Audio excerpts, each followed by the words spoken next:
Hey, it's Steve Carter, your Las Vegas realtor, and I get questions all the time. Hey Steve, where in Summerlin should I live? Or is Summerlin the best place to live in Las Vegas? And although Summerlin is fantastic and I really love Summerlin, there are so many other great places you can live in Las Vegas and have your best Las Vegas life. Let's dive in. First off, I've never lived in Summerlin. I freaking love it, but I've lived really, really close. So my first spot would definitely be where I know, where I'm from, where I've lived, which is Spring Valley, but the newer Spring Valley. So bordering that west side of Spring Valley, you can have access to lots of food, restaurants. It's just really, I've always called it kind of convenience central. You've probably heard me mention that in any of my other videos if you're a returning viewer. Thank you, by the way. But it's really great, and there's also no HOA. So if you're that guy who wants to paint his car out in his driveway or park your boat, I mean, you can do it. You know, maybe you shouldn't do it, but you can do it. So that can be a good place for you. There's also really cool places called like Section 10 in the heart of the west side of Las Vegas where you can get land. You know, you can get a ½ acre to an acre fairly easily. It's not the cheapest thing in the world, but there are really amazing homes. So if you like wanting to be relatively close to the strip, maybe you want a home that has more character than your cookie cutter tract home, Section 10 can be really good for you there. When I'm typically looking at a map with a client, I'd like to draw like a C shape. And we're not going to talk about Henderson so much in this video, although there's some really great areas in Henderson.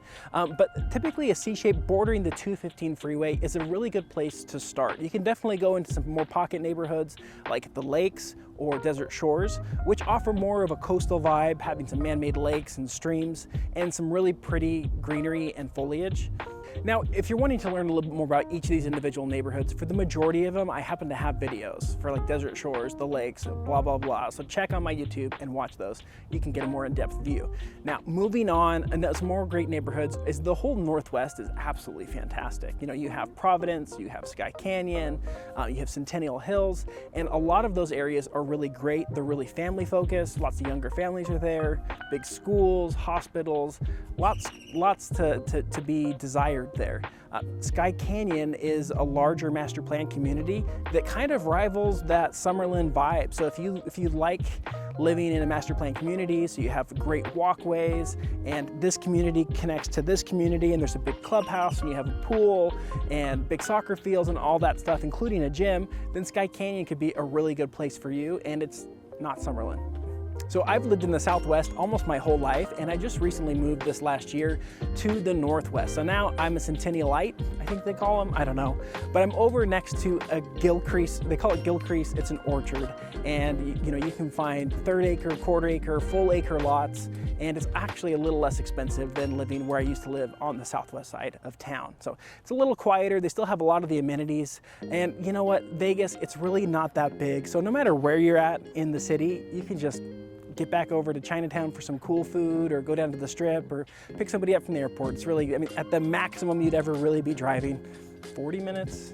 When I'm having that introductory phone call with a lot of my clients about where they want to live, I'm always trying to ask, what is it that you like to do? What do you do for work? What are your hobbies? Because there's lots of areas in town that might be a little better suited for your lifestyle. If you want to go hiking in Red Rock, you know, 3 times a week, or you want to just be able to go cycling out your door, you know, then we're going to probably focus maybe getting you a little closer to Summerlin, if that's your real goal.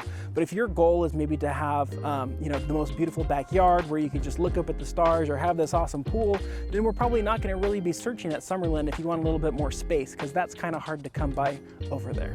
Now, if you're more into the vintage scene, McNeil Estates is one of my favorites, and it's just a stone's throw away from going down to Fremont Street or the Arts District. Also, to get down to, you know, the courthouse if you're a professional, it's not that far from there, and you have all those vintage Vegas vibes, lots of land, and it's just a really desirable area. And Lone Mountain is also a fantastic one. If you happen to own horses or you want to get into something a little more equestrian, you can do that there. It's similar to some other areas in town as well, where it's at one point was designated for equestrian. So the homes are a little further apart. Maybe you have a well as well, but they do have some cool Trecht homes in there, and it's just a really pretty view. And if you like to hike Lone Mountain, just go up there every morning because it's not that far.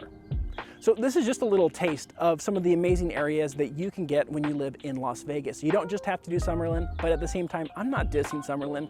Summerlin's fantastic. Sometimes a different area might be better for your lifestyle. So if you have any questions about moving to Vegas, give me a call. I would be happy to help you, and see you on the next video.